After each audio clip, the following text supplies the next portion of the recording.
Dr. Carol Scott, hello and welcome to Women in Confidence. How are you? Oh, Vanessa, hi. I am so glad to be here. I am doing great today. Thank you. And I know you're going to be doing great because I know exactly where you are, but tell the listeners whereabouts in the world you're coming from today. I am in Ensenada, a city about 3 hours south of San Diego. I'm on the Baja Peninsula of Mexico. Which sounds amazing. And I was saying to Carol earlier that she is the first guest I've had from Mexico or Central America. And it's an area that I have been to previously when I used to be at university in San Diego. And so I know how beautiful it is and how amazing it will be for creativity and just an amazing community, which we were talking about earlier.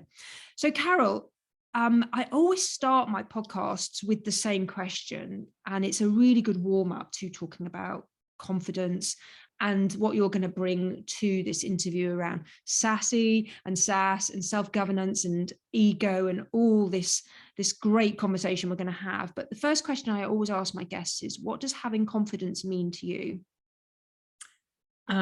This is a big one for me because I really entered adulthood not only with no confidence, but with a fairly low opinion of myself and a pretty strong certainty that I really wasn't going to make it in the adult world. And so for me, confidence really has been about locating the person I was supposed to be. And never got a chance to be. I grew up in a pretty trauma-filled childhood. The household was not a healthy place for children. And so by the time I was 21 and presumably an adult, I was really pretty much still a toddler and preschooler, pretty distorted one running around in a grown-up body. And I had no confidence in my ability. And I think nor should I have, because toddlers don't belong in business meetings. Preschoolers don't belong as professors or instructors at universities. And these are the kinds of things I was doing. And so it's really been gaining confidence has been about gaining my self-awareness as a person, knowing who I am, different from you, and being really comfortable inside that skin. That feels like the be all and end all of confidence to me. I know what I think, I know what I want, I know how I feel, and I'm good. And so growing up and going through work, when did you reach a point where you really understood yourself and you were self-aware and you were like, okay, so this is me and this is who I am at the moment, but who I'm meant to be, I need to get to. When did that happen? I first so I struggled from 21 till 30, just being a toddler and a preschooler and a grown-up body. I just struggled through. And then when I made it to my 30th birthday, which was astonishing to me because I was pretty sure I'd be dead before I was 30, I went to therapy. I said, something has to change. I literally woke up the morning after my 30th birthday and said, some version of this isn't sustainable. I can't keep doing this. And there's got to be something wrong with a person who lives like this, who appears to be a professional and is chaos underneath the minimally still surface. And so I went to therapy starting at 30. And I would say the first 7 years, it's interesting, things come in 7-year cycles so often. Those 7 years of individual and group therapy with other incest survivors, with a really terrific psychotherapist who specialized in sexual abuse, in domestic violence, in the women's issues of the world. I felt like I had a pretty strong platform and went out into the world thinking I knew what was what. And then I had to really apply all of that in level after level after level of growth. And I think I was more like about 45 to 50 by the time I felt really confident that I knew myself. And I was starting to even find the deepest, most subtle triggers. I was still getting triggered and I was still reacting out of that preschool or toddler kind of place. And most of the time I could see it coming, or I could, oh, there it is when it happened, and take a breath and step back and do something other than react. And so I think it really took me, I would say 20 years to get it all together. Now, that is a person who was really, really seriously damaged. That's not most of us. So don't feel like you can't start because you're 80 and you'll be dead before you finish. Because I firmly believe it's never too late to begin and there's always time to grow. So the So this sounds like you went through what I class as trauma with quite a big T.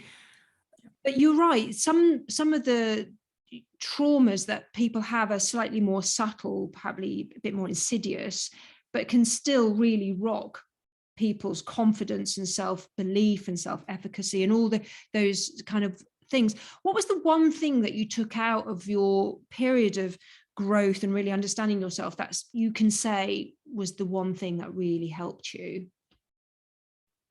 Wow, that's big. That's really big. I think, honestly, the recognition, the learning and the recognition and the acceptance that it really did matter. It really, those experiences for children really make a difference.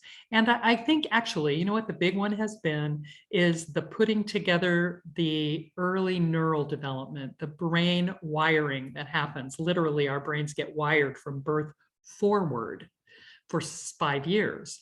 And that my brain got wired by trauma, and it was perfectly normal for me to be as crazy as I was. And just accepting that I couldn't have been any better. I didn't do anything wrong. I didn't fail to be strong enough.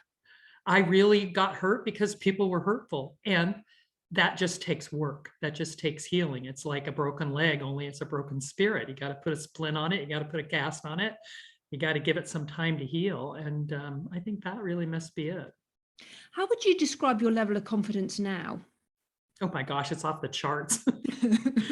I'm probably experienced by an awful lot of people as overconfident. I hope I don't come across as having hubris, but I feel very, very confident in myself as an ego human, as a human being with a brain. And I also feel very confident in myself as a spirit being. It's like spirit and shoes here. So nothing really can get in my way. And I'm also operating very effectively interpersonally. And that feels like, well, what could go wrong? I know how to communicate and interact with and be a mutually respectful person in a relationship with almost anybody else. Hardly anybody can get me reactive or defensive or frightened or manipulated. I just don't fall for it anymore because I'm over here and I know who I am. But do you ever have those emotions still about perhaps disliking somebody or them getting a reaction out of you, or certainly the start of a reaction? Are you aware of that still? Oh, yes. I see it. I'll tell you a recent story. When I first got here to the home that I'm staying in, the woman I'm visiting had a boyfriend who was pretty toxic. He's gone now. Yay.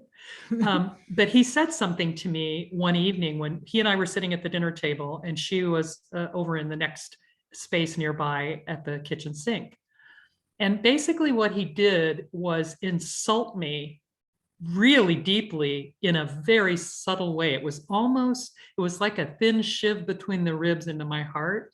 I almost missed it. But basically what he's saying is, this person who's coming to visit us probably isn't going to be interested in hearing anything about child development because she's consulted with the top experts in the world about her child.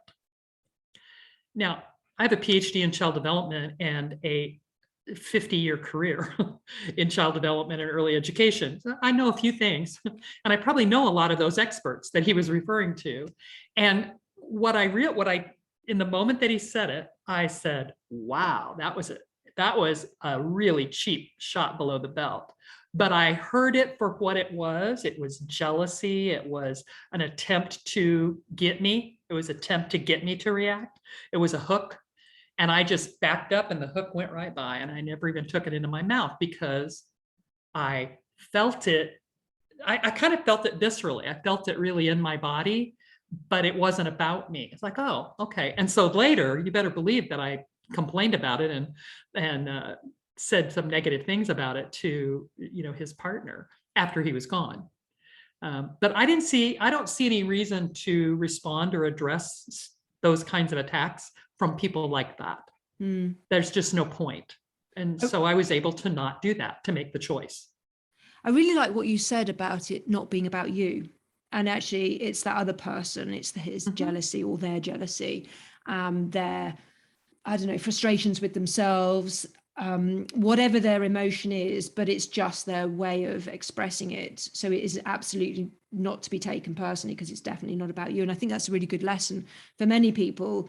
If they're on the receiving end of criticism or feedback, or whatever it is, it's through the lens of the other person. It's not actually real. It's not about you. It's their emotions surfacing. Yes. I think that's a really good lesson. Yeah. Well, let's talk about your work. And anybody who has Sassy in any of their work has got to be on this show. But also you talk about, as I said in the introduction, sort of success strategies. You've got a manifesto, which I absolutely love, and we're definitely going to talk about. You talk about leading and being free, big deal, all these incredible things that I've just found absolutely fascinating reading your work. So let's start with becoming your sassy self. Tell me a bit about that, please. The self-aware success strategies, the SASS, I conceive of as our birthright for social, interpersonal, emotional health. These are strategies that children use naturally when they're very young, and they either get supported in their use and have adults in their lives who help them hone and refine and use those strategies very effectively interpersonally, or they learn that those strategies aren't acceptable in the world, and they learn a whole bunch of counterproductive, ineffective strategies like codependence, manipulation, bullying. And so to be yourself, to be self-governed, to be ego-aware, to be a leader of your life, and to be free in your life, to be free from, especially self-imposed barriers is kind of the way I think of the biggest freedom, is when you stop putting the roadblocks in front of yourself. So to be that self-governed, ego-aware, leading and free person really requires you to reclaim that SASS, reclaim those successful strategies that were inborn, innate in you, and maybe didn't get developed when you were young. Because at least in the United States, and I think a lot of Western cultures, we're not good at this. Parents and teachers of young children are not good at helping little kids foster, integrate, and use these strategies well. And so I call them your SASS, and let's get more sassy in our lives, because we'll be better for the other people that we know. So who do you predominantly serve in your work? Is it women? Is it parents? Or, well, I don't know, you tell me.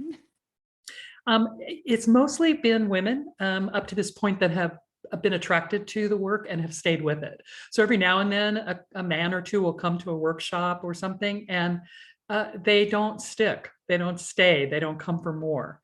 I'm not too sure why that is. It's okay with me. I love working with other women, and women who are parents of young children. Particularly, that audience is growing for me. I do podcast episodes like this now. I've done close to 40, I think, and a lot of them have been on podcasts for parents. And I did one for a podcast that fosters parents making sure their kids spend a lot of time outside. And dozens of homeschooling and unschooling parents listened and said, oh, we need more of this, because it's not about teaching curriculum, it's about teaching them how to be a better educator and a better parent. And they loved it. And so, yeah, that audience is really growing. The women who are parents but all women pretty much from about 35 on, they really get this. I'm just going to go back to something I think I heard you say around childhood and that sort of period of 1 to 5, 1 to 7, and about being self-aware. Are children of that age actually self-aware? Because I think my view is that they're not, because they're more likely to do stuff that, sing on a stage, dance like nobody's watching, all that sort of thing. For me, and maybe it's my label of what self-awareness is rather than the actual definition of self-aware, but are kids really self-aware at that age? That's a terrific question. And the answer is that they are becoming self-aware through this process, this developmental trajectory of gaining these success strategies. So at the very beginning, not at all. Our word in child development for children under about the age of 3 is egocentric. Not egotistical. They don't think they're more important than everybody else. They simply think they're at the center of everything. And so everything you do is about them. Every thought they have, every feeling they feel, they're pretty sure you think it and feel it right along with them. There's no boundary between you. It's like there's no skin. And in fact, when a newborn infant comes into the world, they aren't even aware for quite a while, several weeks to a couple of months, that they aren't part of you physically. They still think they're, one with the mom, one with whatever caregiver is hanging on to them and feeding them. And so when they get past a few months, they suddenly realize, oh, there's a me that gets hungry and cries, and there's an other who comes. It's a dance of I need something and somebody comes. I need something and somebody comes, that teaches them that they're separate physically from the rest of the world. And that's the first original boundary of self when you're an infant. And then as you get older, move through toddler and into the preschool years, you start to gain an understanding that not only do you have this physical skin that is visible to everyone that divides you from the rest of the world, but you have a mental skin that holds your thoughts and your opinions and your beliefs. You have an emotional skin that holds all your feelings. And you have what I would call a skin of soul, or a skin of longing, the things you want. And that's where we mess kids sass up the worst, because we tell toddlers all the time that the things they feel and think and want aren't okay, are wrong, are too big, are overwhelming, are so many things other than just perfect. And so through that process of individuation, big $25 psychological term that means becoming who you are as an individual, through that process of individuation, which continues until you're about 7, you don't really have a lot of self-awareness. You're really kind of gathering your understanding of yourself through interactions with other people. And it's the interactions with every other person in your field that teaches you and wires your brain up for, oh, that's who I am. That's how important I am. That's what I mean in the world.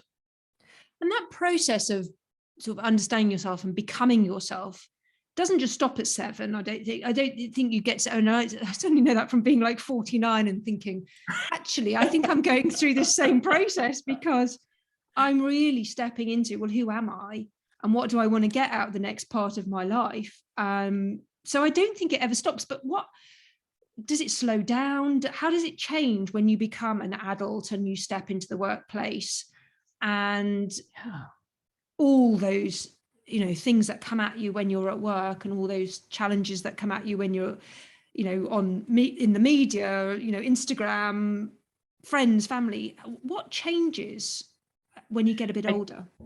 That's a great question also. And really, it is true that our development as a person comes and it like rises and ebbs like the tide. It comes and goes in waves until we're mid-20s. And then we're pretty solidly, we have our operating system pretty well in place by then. And we are getting what we want the way we get it.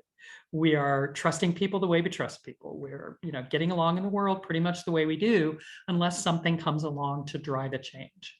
And if you had a good first 7 years, that's probably all going pretty smoothly. If you didn't have a good first 7 years, that's full of potholes and bumps in the road and cliffs to fall off of, and you need to get a lot more help and a lot more intervention. And so the life that happens after 25 either brings you things that foster, if you will, and further your ability to explore yourself and become more and more of the kind of person that you were meant to be, or you have to do some, corrective work. That's kind of the way I think of my life. I had to go in for corrective surgery on my soul and my feelings and all the parts of me. But that first 7 years, what that's really about is the core of your personality. And so it starts with the neuroscience, the brain wiring. We're born with a skull full of neurons that aren't connected to each other, pretty much. They're almost all loose. It's like a bowl of spaghetti that nobody's plugged into each other. And as we interact with our environment, both the physical environment and the human environment, those neurons come together and have electrical charges firing to connect them. And the more often 2 neurons connect with an electrical charge, the more likely they're to stick together after that. And so we're literally wiring the hard wiring people talk about. We create it, almost all of it, from birth to 3. 85% of the human brain is wired by age 3 and then the rest of it pretty much by age 5.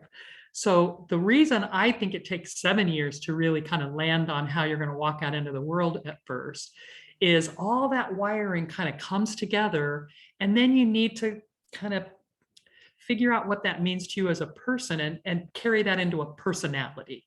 And by 7, all kids have really clear personalities that they know who they are.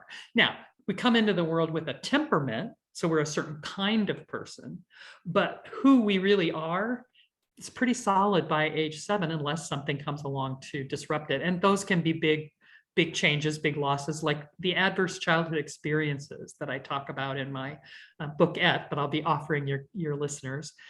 Those can happen after 7 years of age. You can have a parent die, or you can suddenly have a change, a new parent because of divorce and remarriage, and that new parent is not as kind to you, is maybe even abusive to you. So those kinds of experiences can go past 7, but they have the most impact on us when we're wiring our brains. I'm going to ask you, Carol, then about this hardwiring, because the women I see in my coaching practice, something has happened or things have happened, and it's almost like that wiring has snapped. And so what they think is the truth is no longer the truth. So, and I'll give you an example of somebody who was made redundant from a job they've been in for many, many years. And so their hardwire was, I'm in a stable, I'm in a job, I'm very successful, I have status, and then suddenly that's gone. Is it possible for that to happen, to the hardwire to just snap through something such as a redundancy, or I didn't get that promotion, or I've been bullied at work? And then is it possible to rewire it in a different way? To answer the second question first, always, brains are plastic. We can absolutely change our brain wiring. Neuroplasticity is a proven fact of how the brain operates. Whether the wiring can be broken or damaged by an event like that, a non-physical event, I think it's more likely that there was already wiring there ready to react to that event. And what I mean by that is, the work in neuroscience and applied neurology for adults. So the field where we've learned about things like emotional freedom tapping, EFT tapping, EMDR as a treatment in therapy, the kinds of treatments that affect the nervous system directly. All of that comes out of the knowledge that early wiring turns our nervous system into kind of an alarm system unnecessarily. And the part of our brain, the little base of our brain, they call it the amygdala, or the reptile brain, its job is to look around the world all the time like a little lizard, darting its head and its eyes around going, am I safe? Am I safe? Am I safe? Am I safe? And some of us had our brains wired, particularly our vagus nerve wiring of our brain, which continues down the side of your face and into your chest and down into your abdomen, that part of your brain, so that the answer always coming in from incoming data, the answer is always, no, you're not safe. No, you're not safe. No, do something right now to be safe because you're not safe. And so what happens, I think, when we have a trauma as an adult is some part of that nervous system wiring for saying you're not safe gets triggered. It's been there like dormant, or it's been triggered over and over again, and we've suppressed it with a cocktail at 4 o'clock every day, or a little weed on the weekends, or we eat too much ice cream, or, when I was young, I just have been realizing this down here where I spend more time in the sun in this climate. I used to pick at my skin on my arm. I'd pick at my skin, find little bumps on my skin and pick at them until they bled. And my arm is covered with little white scars now, which I'd never seen until I came down here and got tan. And so we find ways to make ourselves feel safe that look really crazy. Pull your hair out, pick your teeth in public. All the things that we do to calm our nervous system. And so what happens then is some big event happens and it's too big. The cocktail at 4 doesn't do it anymore. The whatever way we've been calming our nervous system isn't sufficient. And we fall into the I'm not safe, and I don't know how to make myself safe place. That's terrifying. So when somebody does hit that point where they know they're not safe and their body's telling them. What's your advice then for people when they reach that point? I mean, one is being self-aware and knowing that's where they've reached that point. But then what's your advice for people when they've reached that stage of self-awareness and they don't know where else to go and what to do? Right. Well, and in my work with people, I tell them the work of the self-aware success strategies can take you this far. And some of you need to go farther. Some of you need to get applied neurology work. You need to work with someone who can help you rewire your nervous system. What I do is repattern your behavior. And repatterned behavior also rewires the nervous system. So if the wiring damage isn't too dramatic, that's enough. You just change your behavior and it slowly rewires your brain by you do it differently. But some people can't do it differently until they can get in there to that really faulty wiring and fix it. And so I refer them to an applied neurologist. Yeah. Look, I want to talk about the success part of SASS and the success strategies, because we had a discussion earlier about success. What does success mean in your world and part of the SASS strategy? What does it mean to you? It means that whatever I choose to do, I can do it with confidence and know that it is right for me, that I can find the part of me that knows what's right for me, follow it like a guide, and know that I'm okay doing what I'm choosing to do. And I don't have to be successful in the classic white male defined corporate sense of I have a certain salary or I have a certain job title or I have climbed the ranks in a certain way. It means that I'm really happy in what I do. I heard a quote last night in a class I was taking.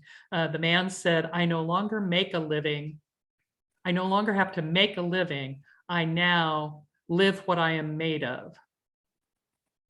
And that, I think, is about the best definition of success I've ever heard. I am making my way in the world with who I am instead of with somebody else's definition of what I should do or how much money I should have. And I don't, I haven't worried much about making a lot of money in my life. I've never been a corporate climber. I've been a, nonprofit, higher education, public education kind of a gal. And, my resources went up and down my whole career. I never was a very, very wealthy person. And, now I drive around in an RV and, pick up some dollars here and there speaking and coaching. And I don't really worry about it because I am living what I'm made of. I am at home in my mission. It feels like a life mission instead of a job or a business. I really want to emphasize what you're saying here about success. And it was in the language you were using. It was about me and I, rather than they and someone else's perception of success.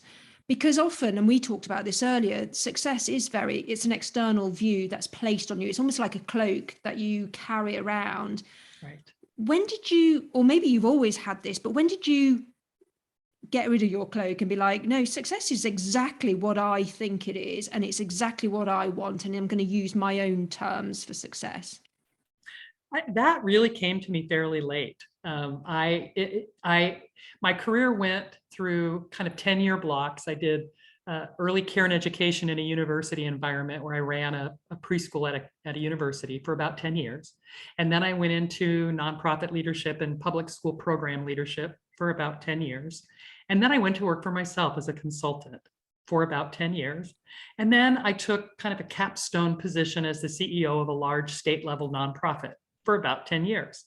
And it was during that last block that I finally freed myself up from the kind of concrete boots of other people's expectations about being successful. And I used to say when I was young, when I grow up, I want to be a rich and famous child development specialist, which is almost an oxymoron. Because famous you might be able to be as a child development specialist, but rich, I'm never going to be Elon Musk or Jeff Bezos kind of wealthy from telling the people about child development. And so it really was sometime during that, about halfway through that period as the CEO for that nonprofit, it suddenly dawned on me that when I stopped worrying about my salary and my benefits and whether I was going to make enough, and I really focused on what I was doing, the change I was making, the good I was doing in the world, the way I was making kids and families' lives better, Everything was better. The work went better. I was more measurably successful. We had more outcomes. I got more grants. I had more good connections and a bigger network. When I started focusing on making money, all of that falls away. So I really kind of had the almost back and forth learning of, oh, when I do it like that, it just doesn't work. And when I do it like this, everything is possible.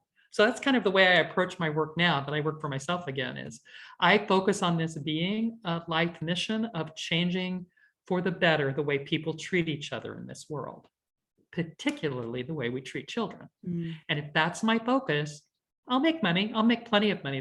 There's plenty of money out there. I'm sure I'll have enough. I don't worry about it. What I really like about listening to you, Carol, is that and this is just my impression, is you are not a quick fix person. It's like, I'm talking about yourself in particular. You're not saying, look, I spent a bit of time talking to myself, Vanessa, and doing a bit of analysis, and look, overnight I was changed. What I'm picking up from you is you're saying, actually, it has taken blocks of 10 years, or it's taken, 7 years, or to come to where you are now. And I think that's a really important lesson for people who want to change, but are in this sort of, I don't know, this state of mind where it has to be instant and it has to be now, and I have to be better and I have to be fixed. And I think that's a really good lesson for many people to learn. Do you get people who come to you and be like, Carol, let's just get this sorted overnight? Yeah. And I think, the helpful message that I like to give people is the truth is it is better immediately. It is this much better immediately. And a little bit longer from now, it'll be this much better. And a little bit after that, it'll be this much better. It keeps getting better the longer we increase our self-awareness and the more deeply we know ourselves. I said before, I think of myself as spirit and skin in shoes. And so if I'm, as a human being, what am I here for? I'm here to learn how to be a better human being. I'm here to express and create life as best I can for as long as I get. Otherwise, what am I doing here? I can't believe that life as a being on this planet is about getting up, going to work, coming home, going to bed, earning and spending, and that's it. That's not for me life. Life is learning who I am. Life is rich interaction with other people. Life is knowing people deeply, getting to the heart of who they are and letting them get to the heart of who I am. That's life, that's success, that's growth. And it's a lifelong process. If I'm not still learning right before I slip into dementia or stop breathing, something's wrong. And in this evolution of Carol, what have you had to shed along the way to get to where you are? Well, the first thing I had to get rid of was really the impact of the trauma, the history. So I come from the framework of there's two big kinds of ways that we can mess with kids. One is what they call the adverse childhood experiences. And this is what a lot of people call them, but they've been defined by research as 10 experiences that are so damaging to children that they not only affect the emotional and psychological life of the adult, but they actually have an impact on the physical body. They're these people with several ACEs in their background, adverse childhood experiences, are more likely to have diabetes, cancer, heart attack, all kinds of physical debilitating diseases. They're more likely to have lower incomes as adults, to be less successful in the kind of traditional sense as adults. And so I really had to face the fact that the happy, joy picture of my childhood that I kind of pasted together from a few little tidbits really was a fake front. And really what I was coping with was 7 out of the 10 adverse childhood experiences in my early childhood before I was 9. So for those who don't know them, that's 3 kinds of abuse: physical, emotional, and sexual; 2 kinds of neglect, physical and emotional; and then 5 patterns of family dysfunction that include divorce or death of a parent, loss of a parent to death or divorce, alcoholism or drug dependency in a adult caregiver, generally, the abuse of one caregiver by another in your presence, domestic violence, a clinical mental health diagnosis in one of your adult caregivers, bipolar, depressed, postpartum depression can wreak havoc on a newborn baby. And then the last one is, I always forget the last one. Why is that? I said alcohol. Oh, involvement in crime, either actively engaged in crime in the household or in prison. Okay. Gone from the family in prison. So those 10 childhood experiences, if we have those, we have a special challenge, and we probably need to deal with that before we can even begin to do some of the work of building our success strategies interpersonally. We need to get healed from those traumas. That kind of childhood, especially if it goes on for years and you can't get away from it, you can't get somebody to protect you, it creates complex post-traumatic stress. And it affects your life. So first those, and then the other way in which we can get really limited in our capacity to be an effective interpersonal being is what I call missed opportunities for development. MODs, MODs. So you got your ACEs, you got your MODs. And those are just ways in which the adults who care for us miss an opportunity to support the successful evolution of an interpersonal being. And they teach us wrong things like, you're a boy, so you can't cry. You're a girl, so you can't rage. Those kinds of lessons come really early. Being yourself, being the wild, carefree toddler who dances like nobody's looking is not okay. Your needs are too much for me. You overwhelm me, kid. All these things that we learn mean that we don't get all of this interpersonal wealth and health that comes with those first 7 years. And we walk into 8 through 25, manipulating people, charming people, fawning over people, bullying people, being a doormat for people. Those are strategies too. They just don't work very well to get us healthy relationships. So if anybody's listening and they're like, I'd never heard of ACEs, or I'm like, people are listening and thinking, gosh, I have actually been through some of those ACEs. What could you advise them to do, bearing in mind that with, women and confidence and some of this stuff that happened in their youth and the 10 ACEs could be affecting their confidence now? What would you say if anyone's like, wow, Carol's just explained my childhood to me? If I would say that if you are one of the people who experienced 2 or more ACEs, find somebody to talk to. Find a competent professional, whatever works for you, anywhere from a pastor to a psychotherapist, a counselor, a social worker who understands that, who understands that dynamic of what the adverse childhood experiences are, how they wire our brains. And even if you're not sure, like I said, I really had created a pretty false image of my childhood. I wouldn't have told you at 25 that any of those things had happened to me. But as soon as I said to a counselor, there's just something wrong with my life and I don't know what it is. I mean, what if something really terrible happened to me when I was a child? It's like just came out of my mouth in a counseling session. And he looked at me and said, why would you say that? I'm like, I don't know. I don't know what I'm talking about. But there it was the doorway. And so sometimes all you have to really know is it's not working well. I don't know why it's not working well, but I drink too much. I eat too much. I get into bad relationship after bad relationship after bad relationship. I don't feel successful in my life. Then it's time to talk to somebody and see if you can uncover why. There's a reason. You're not just faulty. Well, I want to talk about your SASS manifesto, because there's a term in there that I really want to pick up on and understand from you. But the ones I picked out on is around your negotiation. And it says, I deserve to have what I want. Is that right?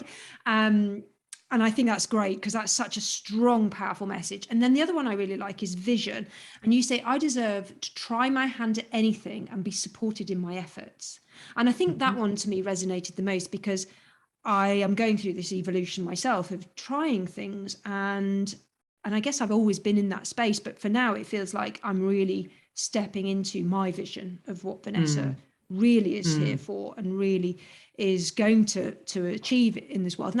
But the one thing I want to talk to you about, Carol, and everybody who's listening will be able to have a look at this manifesto, because you've got to, because it's amazing, is I deserve is the first two words of every statement in your manifesto. Tell me about why you have written them as you have. It's really, I so love that nobody's ever asked me that. No podcaster, nobody has ever asked me that. And I love that you focused in on that, because it really ties back to what I said about these are your birthright. You have a developmental programming when you're born to bring you opportunities to learn how to trust people, to learn how to be independent as a self, to believe in miracles, believe in the impossible, believe in magic, believe in anything you want to believe in, to negotiate to get what you want, to have a vision and engage people as a leader in its execution, to be able to compromise in a group, and to be able to accept when things don't go your way. We all have those 7 success strategies programmed into us as a birthright, is the way I look at them. And there is a logical developmental progression as true as the developmental progression of how kids learn to walk, how they learn to talk. It's their social and emotional birthright. And so you have the right to have these things. You deserve them. And your life with them is radically different than it is without them. So I think that's another reason you deserve them. Well, I think because you deserve that great life. Deserving and I deserve is a really good affirmation for anything that's, I deserve to be successful. I deserve to achieve, be my own boss. Whatever, anybody who, I deserve to be confident. There we go. There's one that's absolutely perfect for this podcast. Yes. Is such a powerful statement. Does that statement and saying it to yourself or reading it or seeing it, does that go back to what you were saying around hardwiring your brain or reforming some of those connections? I deserve, then you start to actually believe it, like through your soul, through your body. Yes, absolutely. That's part of that. I repattern my behavior. I rewire the network. Absolutely. Yeah, and I think, I wonder if I might take just a couple of minutes to kind of talk through that developmental progression and show how it fits with what kids do. So, I said before, babies are born and they're not sure that they're a separate being. They think they're still at one with whoever is physically caretaking them. And they learn the strategy of trusting someone else through that dance of, I need something, somebody comes. So if I'm a newborn infant lying in my crib and I wake up and I'm hungry, my experience without really I don't have any language yet, so I can't think about the fact that I'm hungry. I can't process the feeling in my body. I just have this feeling of big hollow emptiness in the middle of my body, and it hurts. And so I scream, help me, help me, help, I'm dying, help, I'm starving, help. And somebody comes and they feed me, or nobody comes. And I lie there screaming, help, help, help in the dark for a long time. And somewhere on that continuum, we all have experience. So either we had adults who came right away and took care of what we needed. They changed the wet diaper, they fed us, they did whatever. And what we then wired our brains around is this pattern. I need someone comes. I need someone provides. I need someone meets my need. And that's really what trust is all about, except we turn it into something completely different by the time we're adults. But really, it's about having needs that other people can meet and knowing who meets them. That's it. And then as they get old enough to get up and move around in the world, they get up on their legs and they start walking and they start understanding language and start imitating language and using it to express themselves. They come into the toddler period, and now that they can get out and be something other than a little limp noodle in our arms, they're like finding out what the world is, and they're experiencing themselves in new ways. And so they want stuff and they reach for it and they grab a hold of it. And sometimes that's our hair or our cheek or our glasses. And sometimes it's some bright, shiny object that's breakable on a shelf at grandma's house. And sometimes it's a dirty candy wrapper off the sidewalk. But they see something and they want it and they grab it. I want, I take, I feel, I express. I'm angry, I'm happy, I'm whatever I feel, it's right there on the surface and I express it. I also think things. I have ideas. And so I try to tell people. And so toddlers start talking blah, blah, blah, blah, blah. They babble and babble and they go on and on and on. And we haven't a clue what they're talking about, but they are expressing thoughts at that point. They just don't have all the muscles in their mouth and their cheeks to make any sense out of it for us yet. So how the adults around them respond to all of that really helps them learn either what I think is relevant, important, and people want to hear about it, what I want is okay and people let me have it, and what I feel is, received. They're like, oh, wow, you're angry. Oh, wow, you're happy. And they see me for who I am and they accept me for who I am. Then I wire my brain around, it's okay to want what I want, think what I think, feel what I feel, as long as I don't step on anybody else's toes with it, I can be myself and I don't have to edit myself. I don't have to curate any of this away into a box somewhere under the bed. I get to be who I am and everybody loves me madly anyway, right? That's the success strategy of independence, being your most true self. Then it's like after 2 years of like me, egocentrism, the 3-year-old, like literally, I swear there's a day when they pick up their head and look around the world and go, oh, look at all this stuff too. Like, there's all these people and there's all this stuff going on. And they start to get really excited about the things that they can't understand because everything's a mystery at that point. They have no logic. They have no ability to think about cause and effect, how things fit together. They just look at everything and think it's magical. And so they believe in everything. And that's the success strategy of faith, to simply believe that all things are possible. And whatever you dream up, you can do. 3-year-olds will often tell the adults in their lives that they're going to do pretty wild things like grow up to be unicorns or, the opposite gender. We used to tell kids they can't do that, but it turned out it was a lie. So when kids learn that it's okay to be all of that, then they go on and be all of that. And when they learn that none of that's okay with the people around them, they do that. They curate it away, they trim it away, they hide it away. They say, okay, I'll conform because you are what keeps me alive. I can't afford to upset you or be what you don't want because I would die without you. They know that innately. Okay, so here they are. They're all full of all this, life is beautiful and everything is possible energy. And then they get to 4 and they start realizing, wait a minute, there's something else going on here too. There need to be some rules. Magic is fine, miracles are fine, but we need some structure in life. And so they become the little diplomat, Henry Kissinger negotiators, Ford Motor Company negotiators of the world. And they cross their arms and they say, let's have some reality, let's have some rules, let's figure out how things work. And the strategy of the 4-year-old is to get what they want inside of the limits that other people have. They're like figuring out your box. So when you ask a child about lunch, you're going to serve one of your kids a lunch, or you're a teacher at a program and you offer a snack. The kid knows there are rules around what you're offering. There are limits that you won't cross. You aren't going to hop in the car and go shopping somewhere to get him the one ingredient that's missing for what he wants, right? And so he gets it that there's like sensibility. It has to be in the house. She's not going to go shopping. It has to fit with what we're having for dinner. It has to be nutritious, whatever mom thinks that is. And so they start to learn that they can want what they want, but they have to deal with what other people want in order to get what they want. And they learn to do win-win pretty fast if we help them. They learn how to give you what you want and get what they want if you support it. If you're a my way or the highway kind of parent, they don't learn that.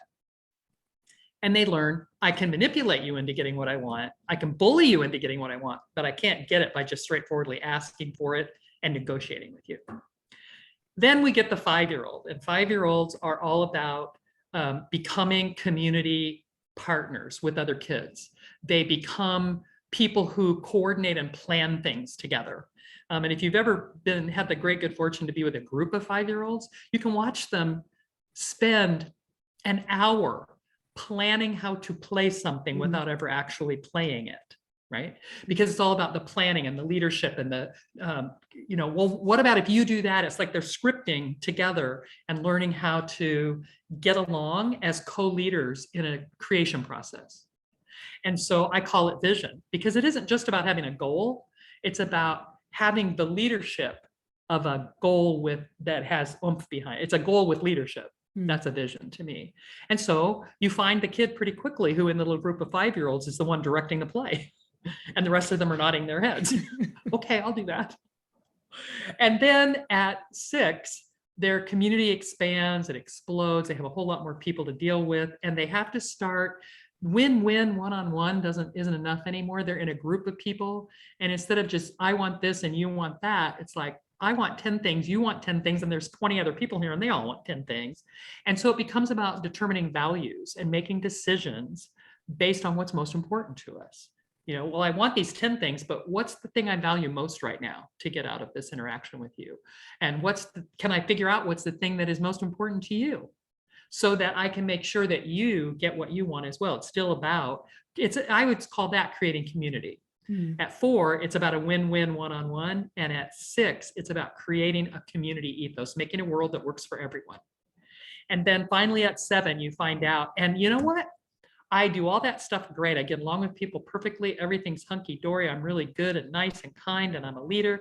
And still, bad things happen sometimes. Bad things happen to good people. Good things happen to bad people, which is even more confusing. People who aren't nice get rewarded. People who follow the rules have really bummer experiences. I can follow all the rules, do all my homework, listen to my parents, and somebody can get cancer. Somebody can die. It's like the world, that place of building logic that started at around 4 finally has matured in the 6-year-olds. 6-year-olds finally are pretty basically logical. And then all of a sudden at 7, you're like, but wait, it isn't always logical. There's stuff happens that defies what I think of as logic. And how do I ride that surf of change? How do I, go through the ups and the downs and the ins and the outs and the bads and the goods and still stay okay, still stay successful as myself? So that's the process and the trajectory. And literally, it's a programmed social and emotional development process that is demonstrable. You were saying about this, I want or I need, and somebody comes. I don't think that ever goes away. And I think I was thinking of my 15-year-old boy who still is in that cycle, but also I see it in my job. People want something and they come to me because they think I can supply it, or they, I go to their rescue. And I think it might have been formed at a young age, but it's still absolutely a powerful, powerful part of who we are. I want or I need, somebody's going to come and help me. And is that diluted when you're older? You become... I think it kind of goes subterranean. It goes underground, and we pretend like we don't need things. Lots of adults don't like to need. They don't like to need anybody else for anything. And the word needy is pejorative. But you know what? We're all needy. We're human beings with needs. And the needs shift a lot from infancy. They're bottom of Maslow's hierarchy survival needs, their food, their warmth, their protection from harm. In adults, they're very highly sophisticated interpersonal needs, their needs for validation, the need for being seen for who I am, the need for feeling that I'm of service in the world, that I make a difference, the need to be in a community and feel like I belong. So when we get attacked for those needs as an adult, those of us who didn't get our needs supported when we were infants tend to respond with shame. I'm too needy, I'm too much. And it's like the head drops and don't look at me now, right? And so, we still need things from other people, but the self-awareness to know what's happening right now. Why am I upset at this person? Oh, I needed validation and I didn't get it. That's a different kind of dynamic to trust than I need a bottle and you brought it. You said a comment which really brought up some feelings for me and some further questions, was around, you said, I'm too much, and that can bring out shame.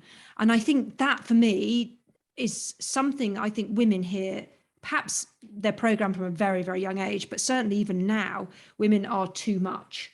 You're too loud, you're too pretty to be this, you're too whatever label you put on things. I mean, even you said at the beginning, perhaps I am overconfident, perhaps, and some people be called, well, you're too arrogant, you're too vocal, you're too questioning. And I see this in the workplace of women in particular who are labeled this, that, and the other.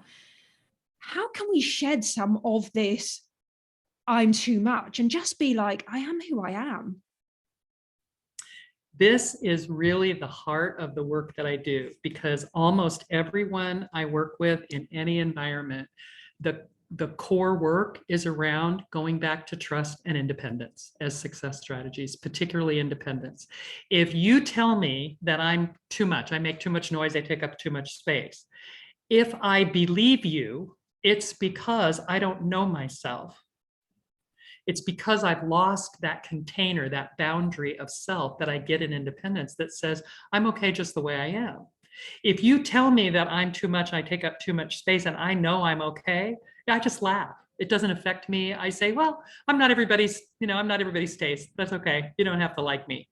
And I really don't care. It's not just talk. I really don't need everyone to like me. I like me. And the reason I like me is because I have those boundaries of self. I know what I think, what I feel, what I want, and I'm okay with all of it. If you don't like it, that's okay. You can go make friends with somebody else. I have lots of people who like me. I think that's a great way to now start talking about how people can find you, because that's such a powerful message to land on. It's like, I like me. And if you don't, well, there's plenty of people out in the world. There's God knows how many billions of people in the world who might appreciate you a bit more. But let's talk about how people can contact you, Carol. Sure. Well, first of all, I'd like to offer all your listeners, and this is evergreen, no matter when you listen to this, whether it's right away or sometime later, I'd like to offer my book, Becoming Your Sassy Self. It's a little 28-page bookette, I call it, a little 28-page PDF that describes this framework, talks about how we develop these things, talks about the ACEs, gives you the manifesto. It's one of the pages in the book. And so anybody who wants that can just email me at carol@lcarolscott.com and ask for it. Please put either Vanessa's name or the name of the show in the subject line, and I'll send it right back to you. And then, that website is a good place to start. My podcast episode recordings are available through my website, and you can also follow me on Instagram, on Facebook, and on LinkedIn if you're into that business to business kind of world. So people can absolutely find you. And what I'll do, Carol, is I'll put all those links in the show notes anyway, so people can just click on those and go straight to you. So just to wrap up the conversation, what's the one piece of advice you'd give to people, women particularly, who want to either understand themselves and confidence more, or to start building confidence? What's your one piece of advice? I really think all of the success strategies begin with self-awareness. That's why they are called self-aware success strategies. And the very first step is to start noticing yourself more. Notice the ways in which you're showing up. If you don't like something that you do, if you're concerned that, that bowl of ice cream every night at 9 o'clock maybe isn't the greatest choice for you, or the fact that if you say to yourself every morning, I should do yoga, I should go for a run, and you don't, if you're concerned about any of those patterns that feel like I'm not really living the choices that I would like to be living, then look deeper. Don't just look at yourself and say there's something wrong with me. Look at why. Ask yourself why. Why am I not? What am I afraid of? What do I hope will happen if I do? Start asking yourself the bigger questions that lead to self-exploration, curiosity. Stay curious about yourself. Never be the kind of confident that says, I completely understand myself.